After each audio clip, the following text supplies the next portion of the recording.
Hello everyone, welcome back my YouTube channel. तो आज का हमारा टॉपिक है मनोविज्ञान के विकास की अवस्थाएं या मनोविज्ञान की विकास यात्रा के चरण। ठीक है, तो ये हमारा दूसरा क्लास है। पहला क्लास में हम लोगों ने इंट्रोडक्शन ऑफ साइकोलॉजी या उसके कुछ डेफिनेशन देखा था, जो कि एग्जाम के पॉइंट ऑफ व्यू से बहुत ही इंपॉर्टेंट है। तो आज हम लोग देखते हैं 16वीं शताब्दी, 17वीं शताब्दी, 18वीं शताब्दी, 19वीं और 20वीं शताब्दी, 21वीं शताब्दी में कौन से मनोवैज्ञानिक ने क्या कहा। ठीक है, तो हम लोग 16वीं शताब्दी में देखते हैं। 16वीं शताब्दी में मनोविज्ञान 16वीं शताब्दी में मनोविज्ञान आत्मा का विज्ञान कहा गया। 16वीं शताब्दी में मनोविज्ञान को क्या कहा गया? आत्मा का विज्ञान कहा गया। ठीक है, और इसके समर्थक कौन कौन से थे? समर्थक थे अरस्तु। इसके प्रमुख समर्थक कौन थे? अरस्तु थे। और अन्य समर्थक कौन कौन से थे? प्लेटो, डेकार्टे, गोइकल और सुकरात थे। अन्य समर्थक, क्वेश्चन पूछा जाता है कि प्रमुख समर्थक कौन थे, तो अरस्तु हो जाएगा।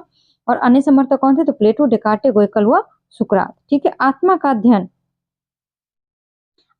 अध्ययन विज्ञान है। 16वीं सदी के विद्वान दार्शनिक थे। ठीक है, 16वीं सदी के विद्वान क्या होते थे? दार्शनिक होते थे। इसलिए उनका प्रिय विषय क्या होता था? दर्शन शास्त्र होता था। ठीक है, दर्शन शास्त्र का प्रिय विषय, मुख्य विषय, केंद्र बिंदु आत्मा था। ठीक है, दर्शन शास्त्र का प्रिय विषय, मुख्य विषय और केंद्र बिंदु आत्मा था। अब हम लोग 17वीं सदी और 18वीं सदी में देखते हैं। मनोविज्ञान मन मस्तिष्क का विज्ञान है, का अध्ययन है। ठीक है, 17वीं और 18वीं सदी में क्या कहा गया? मनोविज्ञान मन मस्तिष्क का विज्ञान का अध्ययन है। ठीक है, इनके प्रमुख समर्थक कौन थे? इनके प्रमुख समर्थक थे इटली के पोम्पोनोजी। इनके प्रमुख समर्थक कौन थे? इटली के पोम्पोनोजी। और अन्य समर्थक कौन थे? Thomas read, John Locke, Thomas Hobbes और लिबनिज। ठीक है, इनके प्रमुख समर्थक थे पोम्पोनोजी और अन्य समर्थक थे Thomas read, John Locke, Thomas Hobbes और लिबनिज। ठीक है, 16वीं सदी के आत्मा के विज्ञान की आलोचना इन्होंने जो किया था, तो 17वीं और 18वीं सदी के विद्वानों का तर्क है, 16वीं सदी और 17वीं सदी के विद्वानों का तर्क है कि मनोविज्ञान आत्मा का नहीं होकर मन मस्तिष्क का विद्वान है। ठीक है, विज्ञान है। आत्मा से मन अधिक श्रेष्ठ है। इन्होंने क्या बोला? आत्मा से मन अधिक श्रेष्ठ है, क्योंकि आत्मा का कोई रंग, रूप, स्वरूप, आकार, प्रकार, गुण, मापन, मूल्यांकन नहीं किया जा सकता है। ठीक है, वही इन्होंने बोला कि 17वीं 18वीं सदी के विद्वानों का तर्क था कि आत्मा की तुलना में मन अधिक श्रेष्ठ है। आत्मा की तुलना में मन क्या है? अधिक श्रेष्ठ है, क्योंकि मन चंचल है, सक्रिय है, मन गतिशील है, एकाकी है, क्रियाशील है और निरंतर है। इसलिए अब हम लोग देख लेते हैं 19वीं सदी के मनोविज्ञान ने क्या कहा। तो मनोविज्ञान चेतना का विज्ञान। उन्होंने क्या बोला? मनोविज्ञान चेतना का विज्ञान है। ठीक है, तो चेतना में क्या हो जाएगा? प्राणी की जागृत अवस्था, सक्रिय अवस्था। इन्होंने क्या बोला? प्राणी की जागृत अवस्था और सक्रिय अवस्था। चेतना में क्या है? देखना, सुनना, तत्कालिक भाव, संवेदना और विचार। इनके समर्थक कौन कौन से थे? इनके जो समर्थक थे वो कौन कौन से थे? तो समर्थक थे जेम्स सली, विलियम वुंट और टिचनर और वाइटिस आदि, ये सब इसके प्रमुख समर्थक थे। आलोचना में क्या हो जाएगा? 19वीं सदी के उपयुक्त सभी विद्वानों ने 17वीं 18वीं सदी के मन मस्तिष्क के मनोविज्ञान की परिभाषा को पूरी तरह नकार दिया, क्योंकि आत्मा की तरह मन के भी रंग, रूप, आकार, प्रकार नहीं होता। इन्होंने क्या बोला कि आत्मा की तरह मन का भी रंग, रूप, आकार, प्रकार नहीं होता है। ठीक है, अब चेतना के जनक कौन है? विलियम वुंट है। चेतना के जनक कौन है? विलियम वुंट है। चेतना के जनक विलियम वुंट है। वुंट ने चेतना को दो तत्वों में की वकालत की। प्रथम हो गया प्रतिमा और दूसरा हो गया संवेदना और भाव और विचार। ठीक है, तो वुंट के चेतना के दो तत्वों की वकालत की है, प्रतिमा और संवेदना। ठीक है, प्रतिमा और संवेदना, भाव और विचार। वुंट के शिष्य टिचनर ने क्या किया था? 1892 में शिकागो यूएसए के कार्नेल विश्वविद्यालय में मनोविज्ञान के संरचनावादी, अंतर्निरीक्षणवाद, अस्तित्ववाद स्कूल की भी स्थापना इन्होंने की थी।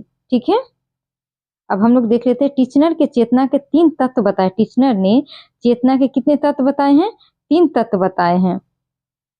तो पहला है संवेदना, दूसरा है भाव या अनुराग और तीसरा है प्रतिमा या प्रतिबिंब। ठीक है, तो इसमें नोट में क्या कहा गया? टिचनर के अनुसार चेतना व मन के बीच अंतर। चेतना से तात्पर्य व्यक्ति में एक दिए हुए क्षण के अनुभव रूप में व्यवस्थित होता है, जबकि मन से तात्पर्य उन अनुभवों से है जो व्यक्ति में जन्म से ही मौजूद होता है। ठीक है, व्यक्ति में क्या होता है, जन्म से ही मौजूद होता है। अब हम लोग देख लेते हैं विलियम जेम्स के बारे में। ठीक है, तो विलियम जेम्स क्या है? विलियम जेम्स अमेरिकन मनोविज्ञान के जनक है, आधुनिक मनोविज्ञान के जनक है। ठीक है, इनकी फेमस बुक कौन है? Principle of psychology. Principle of psychology इनकी फेमस बुक है जो कि 1890 में आई थी। ठीक है, उसके बाद हम लोग विलियम जेम्स के बारे में और देख लेते हैं। जेम्स का मानना है कि मनोविज्ञान का संबंध इस बात से है कि चेतना क्यों व कैसे कार्य करता है। चेतना क्यों व कैसे कार्य करता है। ठीक है, इसमें कोई संदेह नहीं कि चेतना मनोविज्ञान की विषय वस्तु है, परंतु जेम्स चेतना के कार्यात्मक उपयोगिता को स्वीकारते हैं। ठीक है, अब हम लोग नेक्स्ट देख लेते हैं। 20वीं और 21वीं सदी के मनोवैज्ञानिकों ने क्या कहा? तो मनोविज्ञान व्यवहार का विज्ञान है। 20वीं और 21वीं सदी में क्या बोला गया मनोविज्ञान को? मनोविज्ञान व्यवहार का विज्ञान है। ठीक है, इनके समर्थक कौन कौन से थे? इनके समर्थक है जेवी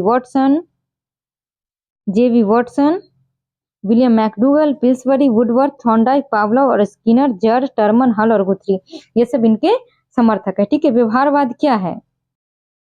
व्यवहारवाद क्या है? तो इस शब्द का सर्वप्रथम प्रयोग विलियम मैकडूगल ने अपनी प्रसिद्ध पुस्तक आउटलाइन ऑफ साइकोलॉजी में 1905 में किया था। तो अगर क्वेश्चन आएगा कि व्यवहार शब्द का सबसे पहले प्रयोग किसने किया था? तो विलियम मैकडूगल ने। ठीक है, और व्यवहारवाद का जनक कौन है? तो जेवी वॉटसन कहलाएंगे। ठीक है, मनोविज्ञान को सबसे पहले व्यवहार का विज्ञान कहने का प्रयास विलियम मैकडूगल ने अपनी पुस्तक आउटलाइन ऑफ साइकोलॉजी में 1905 में इन्होंने किया था। ठीक है, मनोविज्ञान का सबसे पहले व्यवहार का विज्ञान कहा तो, परंतु पिल्सबरी ने कहा था। ठीक है, पिल्सबरी ने कहा 1911 में इसेंशियल ऑफ साइकोलॉजी बुक में, लेकिन इसका स्पष्टीकरण देने में वो क्या किया? असमर्थ रहे। तो मनोविज्ञान को सबसे पहले व्यवहार का विज्ञान या अध्ययन कह भी दिया, स्पष्टीकरण भी दिया और प्रमाणित भी किया। किसने किया? जेवी वॉटसन ने 1913 में अपनी पुस्तक व्यवहारवाद में। ठीक है, अपनी पुस्तक व्यवहारवाद में। ठीक है, इसलिए क्या व्यवहारवाद का जनक किसे बोला जाता है? इसलिए व्यवहारवाद का जनक वॉटसन को कहा जाता है। 19वीं सदी में चेतना के मनोविज्ञान की आलोचना, 20वीं सदी के व्यवहारवादी मनोविज्ञानों का तर्क। ठीक है, अब हम लोग नेक्स्ट देखते हैं, सिगमंड फ्राइड के बारे में देख लेते हैं। सिगमंड फ्राइड कौन थे? वियना ऑस्ट्रिया के मनोचिकित्सक थे। सिगमंड फ्राइड क्या थे? वियना ऑस्ट्रिया के मनोचिकित्सक थे, जिनका जन्म 1856 में हुआ था और मृत्यु 1939 में हुई थी। ये मनोविश्लेषणवाद के जनक हैं, इनके प्रतिपादक हैं। ठीक है, तो यहाँ पर है मन या मस्तिष्क का विश्लेषण। मन या मस्तिष्क का विश्लेषण तीन भागों में इन्होंने बांटा था: चेतना, अर्धचेतन और अचेतन। चेतन, अर्धचेतन व अचेतन। ठीक है, इन्होंने चेतन, अवचेतन और अचेतन को क्या कहा था?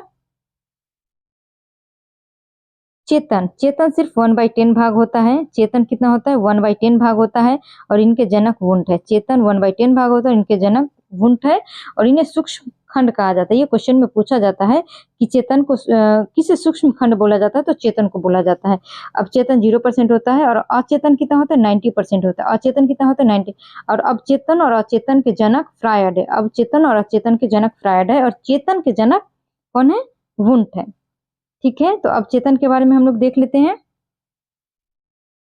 अब चेतन क्या? याद की हुई घटना, तथ्य, विषय वस्तु, अवधारणा को अचानक भूलना, तुतलाना, अटक अटक कर बोलना, घबराना अवचेतन कहलाता है। ठीक है, अचेतन क्या है?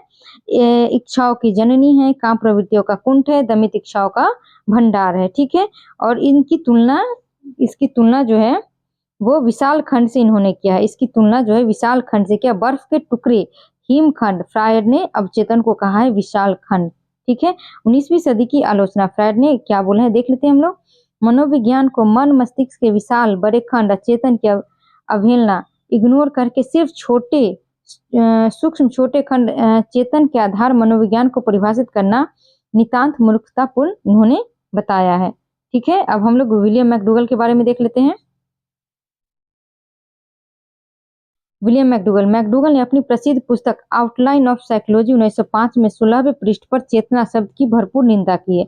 ठीक है, और कहा है कि यह मनोविज्ञान का दुर्भाग्य है कि चेतना शब्द आधुनिक प्रचलन में आ गया। ये भी क्वेश्चन में पूछ लिया जाता है कभी-कभी।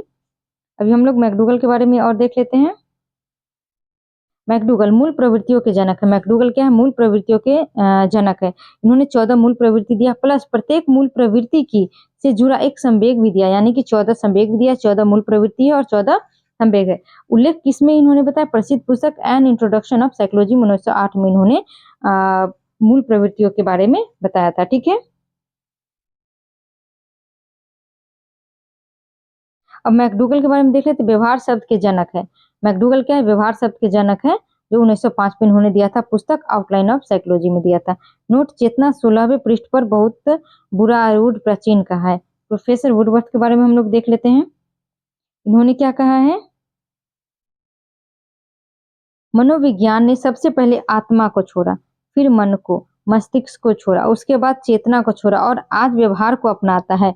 यह किसने कहा था? वुडवर्थ ने कहा था। तो ये डायरेक्ट क्वेश्चन पूछ लिया जाता है कि मनोविज्ञान ने सबसे पहले आत्मा को छोड़ा, फिर मन को, मस्तिष्क को छोड़ा, उसके बाद चेतना को छोड़ा, आज यह व्यवहार को अपनाता है। ये स्टेटमेंट किस मनोवैज्ञानिक का है? तो वुडवर्थ का है। ठीक है, अब हम लोग नेक्स्ट देख लेते हैं। मनोविज्ञान का मूल विषय, मुख्य विषय, अध्ययन क्षेत्र, केंद्र बिंदु, आधार बिंदु, लक्ष्य बिंदु क्या है? तो व्यवहार का अध्ययन करना, पता लगाना, खोज करना, सभी प्राणियों का व्यवहार का अध्ययन है। ठीक है, यही मनोविज्ञान का मूल विषय, मुख्य अध्ययन क्षेत्र है। ठीक है, तो ये आज का हमारा टॉपिक था। उम्मीद करती हूँ आप लोग को पसंद आए तो लाइक सब्सक्राइब जरूर करें।